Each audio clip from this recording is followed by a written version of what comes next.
Hello friends, welcome to my YouTube channel. इस video में संस्कृत पाठ योजना कैसे बनाएं उसके बारे में मैं आपको बताता हूं। देखिए, इसमें ज़्यादातर सब कुछ संस्कृत में ही लिखा जाता है, क्योंकि संस्कृत का आप लेसन प्लान बना रहे हैं तो संस्कृत में ही सब कुछ लिखेंगे। देखिए, दिनांक डालेंगे, विषय, विषया, उपविषय, उपविषया, प्रकरण, कक्षा, कालांश, अवधि। उसके बाद देखिए समान उद्देश्य लिखेंगे। समान उद्देश्य को संस्कृत में सामान्य उद्देश्यानि, सामान्य उद्देश्य लिखेंगे। उसके बाद विशिष्ट उद्देश्य, विशिष्ट उद्देश्यानि। विशिष्ट उद्देश्य में ज्ञानात्मक, अवबोधात्मक, अनुप्रयोग, कौशल, रुचि, अभिवृत्ति। इस तरह से आपके समान उद्देश्य और विशिष्ट उद्देश्य हो जाएंगे। आपको लिखना सब संस्कृत में ही है। उसके बाद देखिए सहायक सामग्री, चार्ट पेपर, पूर्व ज्ञानम, सर्वे छात्राः सुभाषितानि विषये सामान्य रूपेण जानाति। उसके बाद देखिए शिक्षण बिंदु स्पष्टीकरण, छात्राध्यापक या छात्राध्यापिका क्रिया, छात्र छात्रानुक्रिया, शिक्षण बिंदु, मूल्यांकन। प्रस्तावना प्रश्न पूछेंगे, भूमंडले का सर्वश्रेष्ठा प्राणी अस्ति, तो इसका जवाब मनुष्य। मनुष्य स्ववार्तालापम कस्य माध्यमेन प्रकटयति, तो भाषा माध्यमेन। नेक्स्ट, अस्माकं प्राचीनतम भाषा का अस्ति, संस्कृत। संस्कृत भाषायां सुवचनम किम कथयति, समस्यात्मक प्रश्न बन जाएगा।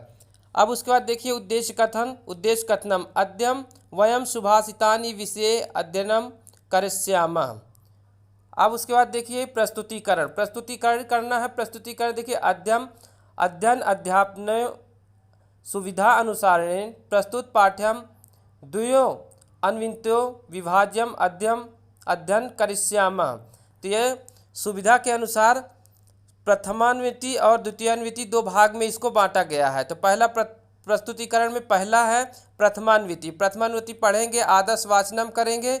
उसके बाद देखिए फिर अनुकरण वाचनम करेंगे। उसके बाद काठिन्य निवारण। काठिन्य निवारण जो कठिन शब्द होते हैं उसको बोर्ड में लिखा जाता है। उसके बाद व्याख्या करेंगे।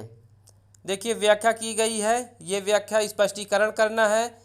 इस स्पष्टीकरण में आप जो पढ़ाए हैं संस्कृत में उसी को आप हिंदी में एक्सप्लेन करेंगे। और मूल्यांकन के दो प्रश्न भी साइड में रहेंगे। उसके बाद देखिए मौन वाचनम। मौन वाचनम में क्या होता है, बच्चे पुस्तक को पढ़ेंगे। उसके बाद द्वितीयान्विति, उसी तरह द्वितीयान्विति फिर होगी, आदर्श वाचनम।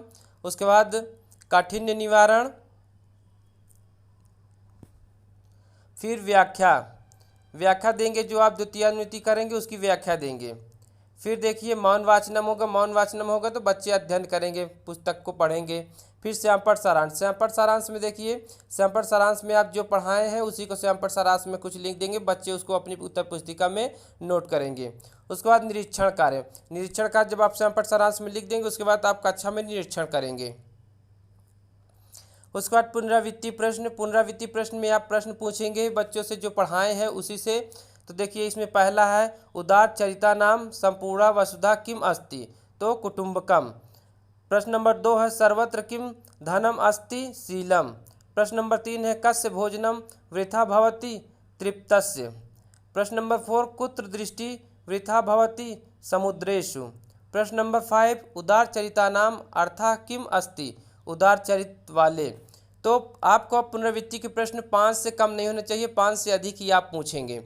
उसके बाद गृह कार्य में आप देंगे विलोम पदानि योज्यते। विलोम शब्द को आप मिलाना है आपको। निजा सबला उदारा सुखम, निर्बला दुखम, परह अनुदार। छात्र छात्रा अर्जित ज्ञानम अस्थायित्व रूपम प्रदानम। तो छात्र छात्रा स्थायित्व ज्ञान को अस्थायित्व प्रदान कर सके इसलिए गृह कार्य दिया जाता है। तो इस प्रकार से ये सुभाषितानि नामक पाठ का लेसन प्लान कंप्लीट हो जाता है।